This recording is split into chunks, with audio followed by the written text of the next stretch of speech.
Oke. Assalamualaikum warahmatullahi wabarakatuh. Yang Hmm. sama-sama kita hormati Bapak dosen Dr. Hadili MA MPD yang telah sempat hadir hari ini bersama kita.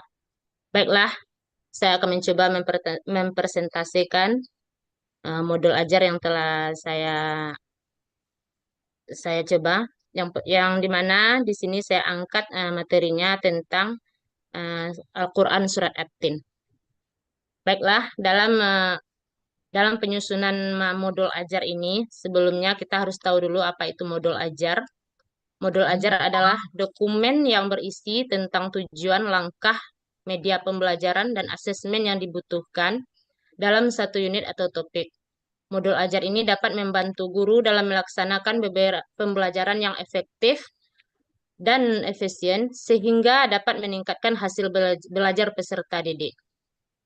Dalam penyusunan modul ajar ini, ada beberapa teori yang harus yang dilandasi oleh beberapa teori. Yang pertama, teori belajar behavioristik, yang kedua, teori belajar kognitif, yang ketiga, teori belajar humanistik, yang keempat, teori belajar konstruktivistik, dan yang terakhir, teori belajar nativisme. Kemudian, dalam modul ajar ini, ada beberapa hal yang harus tercakup di dalamnya. Yang pertama, mengidentifikasi tujuan pembelajaran. Yang kedua, melakukan asesmen awal. Yang ketiga, menentukan teknik dan instrumen asesmen. Kemudian menentukan periode atau waktu atau dengan jumlah jam pelajaran yang dibutuhkan dan melampirkan instrumen asesmen. Kemudian, dalam pengembangan pembelajaran terkait dengan perumusan, yang pertama harus ada tujuan pembelajaran. Tujuan pembelajaran ini adalah kemampuan untuk mencapai tiga aspek kompetensi murid, yaitu pengetahuan, keterampilan, dan sikap. Dalam tujuan pembelajaran ini, yang terdapat beberapa, yang pertama deskripsi. Dalam deskripsi ini, pencapaian kompetensi murid yang perlu dibangun melalui kegiatan pembelajaran. Kemudian prinsip penyusunan, berorientasi pada kebutuhan peserta didik dan masyarakat lokal, mengacu pada kompetensi dasar, dan dapat diukur dan dievaluasi. Yang ketiga, langkah setelah merumuskan tujuan pembelajaran, yaitu menyusun alur tujuan pembelajaran yang sering disebut dengan ATP. Saat merumuskan tujuan pembelajaran, perlu kita perhatikan agar tujuan pembelajaran itu lebih terukur dan fokus pada hal-hal yang perlu dicapai. Kemudian dalam perumusannya yang kedua yaitu alur tujuan pembelajaran atau yang lebih kita kenal dengan ATP adalah kemampuan untuk memahami rangkaian tujuan pembelajaran yang disusun secara sistematis dan logis untuk mencapai capaian pembelajaran. ATP ini merupakan paduan bagi guru dan siswa untuk mencapai capaian pembelajaran di akhir fase pembelajaran. Karena dengan adanya ATP, proses pembelajaran menjadi lebih terarah dan terukur. Kemudian dalam perumusan tersebut juga terdapat pendekatan teknologi pedagogik yang lebih dikenal dengan TPACK pada modul ajar. Rencana pembelajaran atau modul ajar ini merupakan sarana pembelajaran yang wajib dikuasai oleh guru. Kenapa? Setiap guru harus bisa mengedepankan model pembelajaran yang sejalan dengan kondisi peserta didiknya. Untuk sekarang ini, peserta didik dekat dengan teknologi. Itulah mengapa semakin baik penguasaan guru terhadap TPACK, maka semakin baik pula kualitas RPP atau modul ajar yang dihasilkan. Dengan demikian, tujuan pembelajaran akan bisa tercapai. Kemudian, dalam perumusan pembelajaran tersebut juga ada problem based learning yang sering dikenal dengan modul ajar PBL. Gagasan terhadap PBL ini adalah bahwa PBL merupakan metode pembelajaran yang dapat membantu peserta didik mengembangkan keterampilan berpikir kritis, kreatif, dan kolaboratif. Ada beberapa keunggulan PBL ini. Yang pertama akan membantu peserta didik mengembangkan keterampilan berpikir kritis, kreatif, dan kolaboratif. Yang kedua, membantu peserta didik mengembangkan keterampilan yaitu kemampuan untuk mengatur dan mengarahkan diri sendiri dalam proses belajar. Kemudian membantu peserta didik mengembangkan keterampilan kerjasama dengan tim, komunikasi, dan negosiasi. Yang terakhir, dalam perumusan pembelajaran ini, ada yang dinamakan dengan PJBL. Yang sering disebut dengan Project Basic Learning, yaitu pertanyaan atau proyek yang diberikan kepada peserta didik untuk mengamati fenomena dan menjawabnya. PJBL adalah model pembelajaran yang menjadikan peserta didik sebagai pusat pembelajaran. Kenapa? Karena dalam PJBL, peserta didik akan terlibat dalam merancang, mengembangkan, dan menciptakan solusi untuk menjawab permasalahan yang diberikan. Kemudian, komponen dalam perangkat pembelajaran atau modul ajar itu, Aku full Ramadan di dalam modul ajar itu mencakup tentang tujuan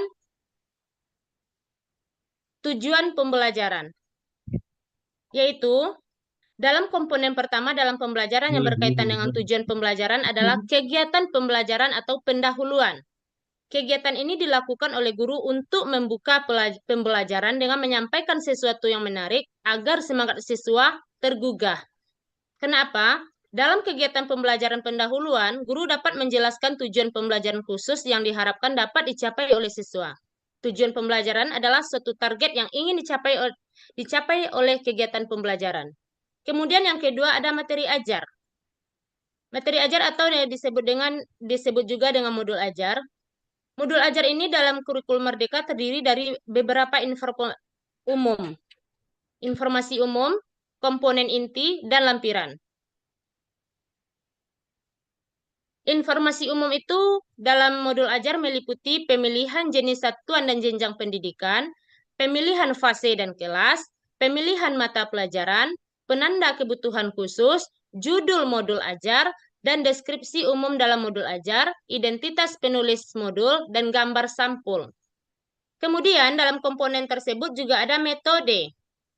Dalam komponen perangkat pembelajaran yang terkait dengan metode adalah yang pertama, strategi pembelajaran, rencana pelaksanaan pembelajaran atau yang disebut dengan RPP. Kemudian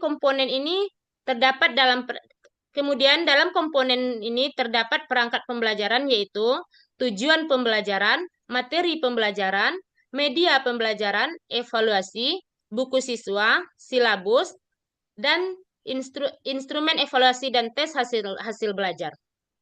Kemudian dalam komponen pembelajaran tersebut juga ada media dan LKPD. LKPD ini yang sering juga disebut dengan lembar kerja peserta didik yang kita kenal dengan LKPD tersebut. Dalamnya terdapat komponen-komponen tertentu. Yang pertama judulnya, petunjuk belajar, kompetensi yang akan dicapai, indikator, informasi pendukung, penilaian, tujuan, dan media, serta alat. Kemudian, dalam instrumen asesmen yang dapat mengembangkan critical thinking, creative thinking, seperti penguasaan materi ajar yang esensial adalah kemampuan yang harus dimiliki oleh guru untuk menjadikan sumber belajar yang baik bagi anak didiknya.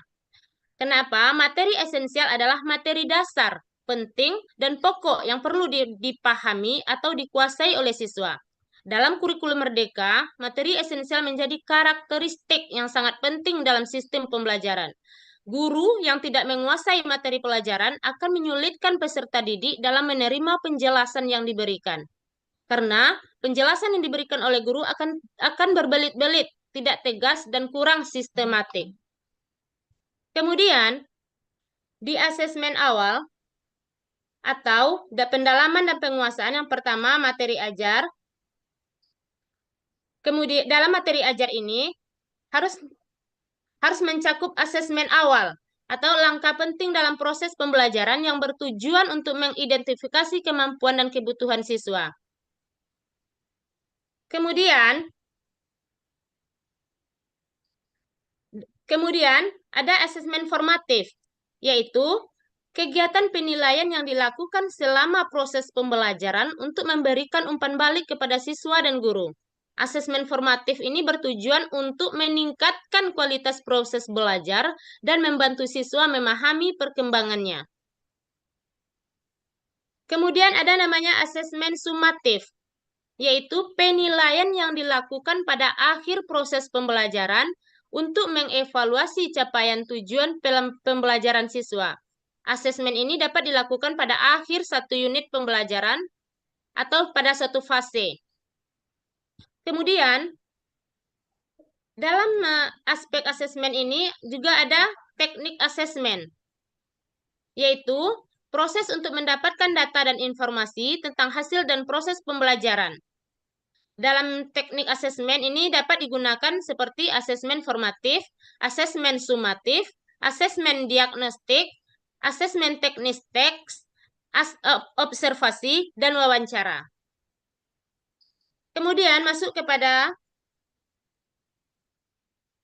P5 dan PPRA, yaitu dalam membuat P5 ini, tujuan proyek profil ini adalah untuk menguatkan capaian kompetensi profil pelajar Pancasila.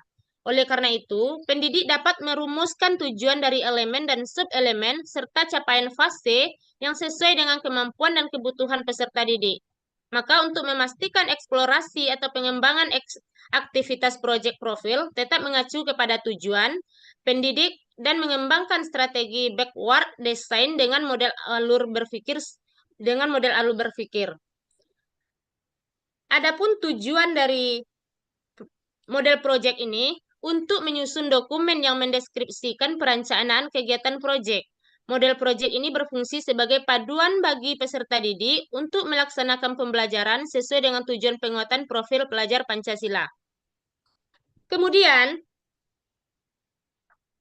masuk kepada penilaian tindakan kelas atau yang sering disebut dengan PTK. Dalam hal ini, ada beberapa Sampai 2 juta dari Korea. Cuma 2 minggu. dalam hal ini saya mengangkat judul Dari dari Korea aja. PTK saya yaitu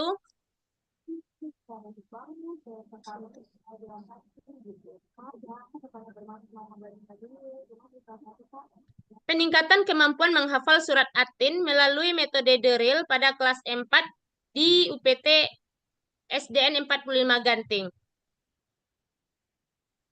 Dalam penyusunan proposal ini, ada beberapa yang harus menjadi pendahuluan. Pertama, latar belakang, yang kedua batasan masalah, rumusan masalah, tujuan penelitian, manfaat penelitian.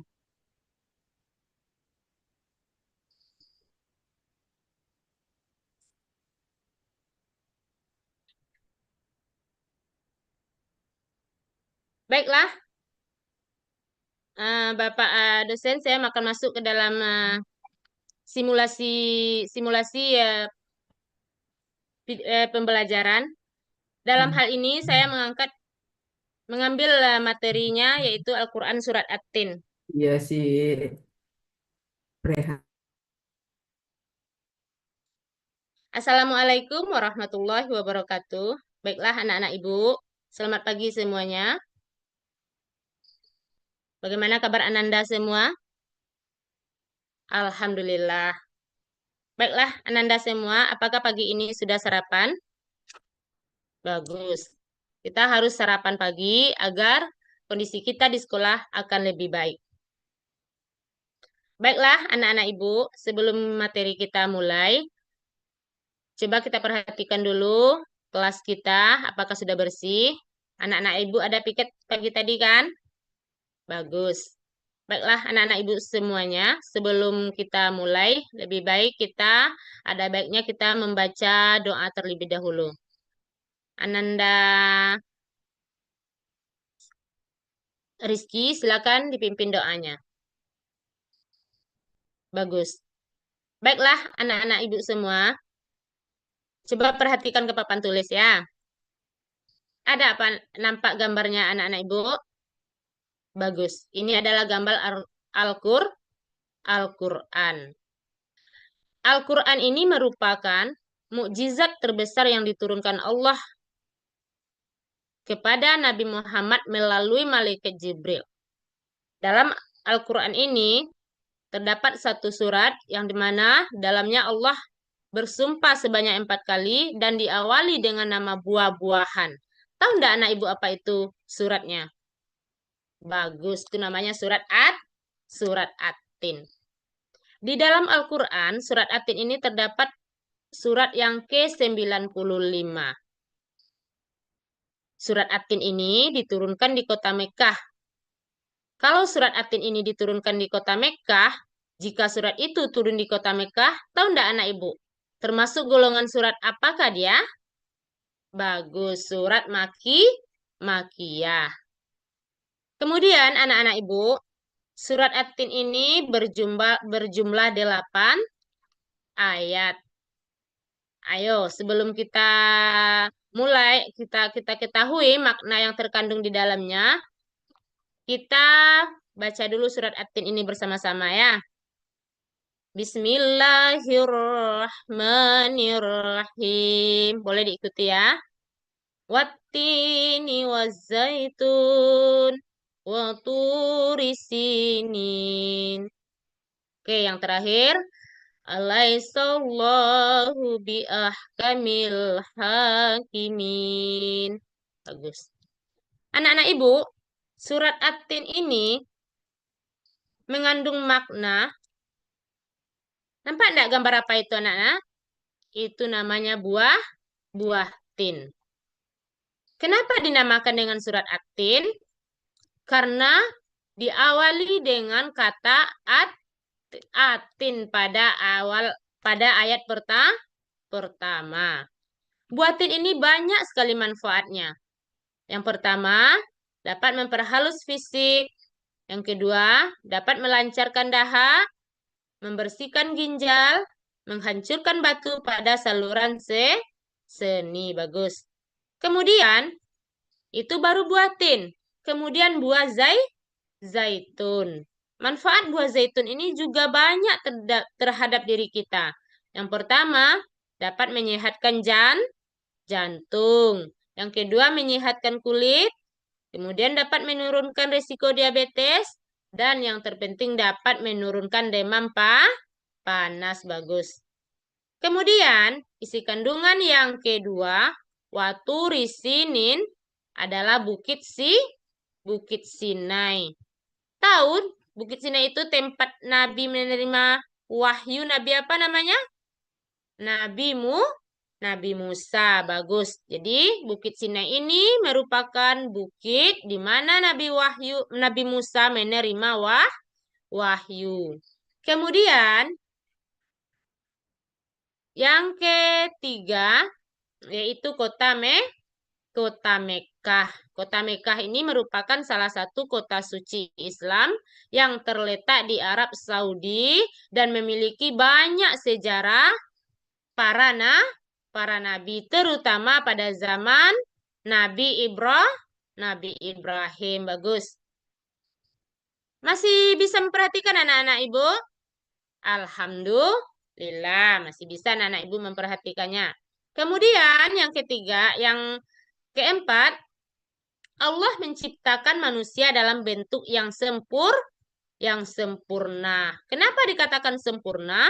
Karena manusia itu berbeda dengan makhluk lainnya. Di mana letak perbedaannya? Tahu enggak anak-anak ibu?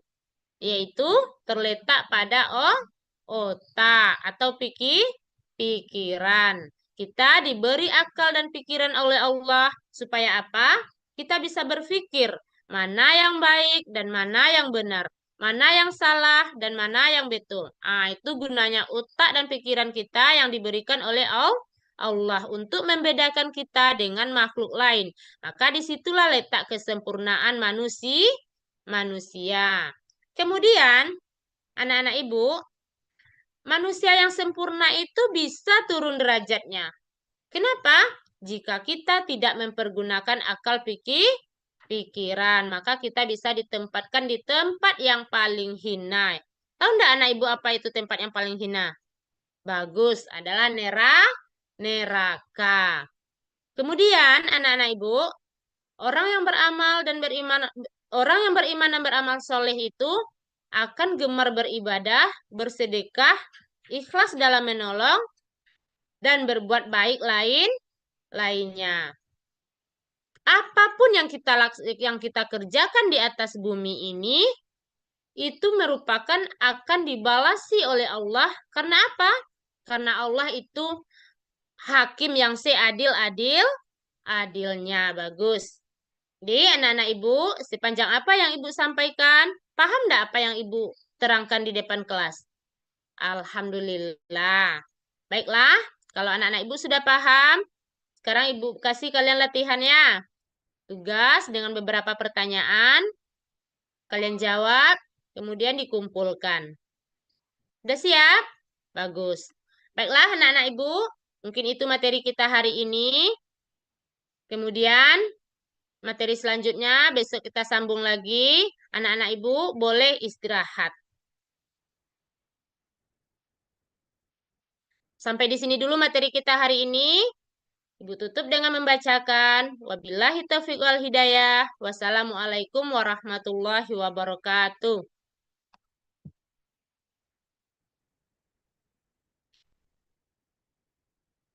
Baca Al-Quran ya, Pak.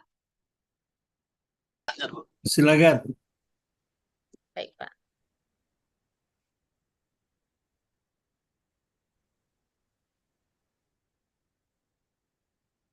A'udzu billahi minasyaitonir rajim. Bismillahirrahmanirrahim. Ya ayyuhallazina amanu taqullaha haqqa tuqatih. Attaqullaha haqqa tuqatihi wa la tamutunna illa wa la tamutunna illa wa antum muslimun. Sadaqallahul azim.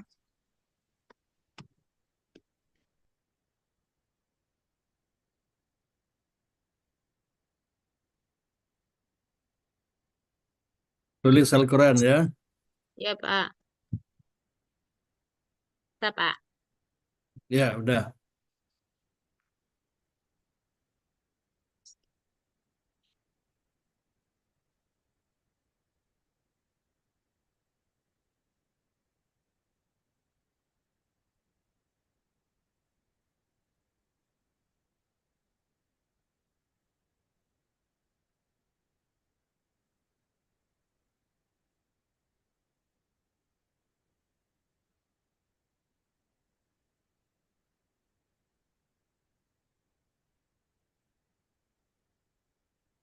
Ya ayyuhalladzina amanu. Nah, Sambung, Pak. amanu itu apa tuh?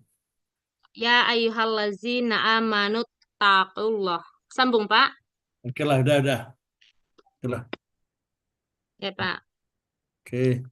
Baiklah, saya tutup dengan membacakan Assalamualaikum warahmatullahi wabarakatuh. Waalaikumsalam warahmatullahi wabarakatuh.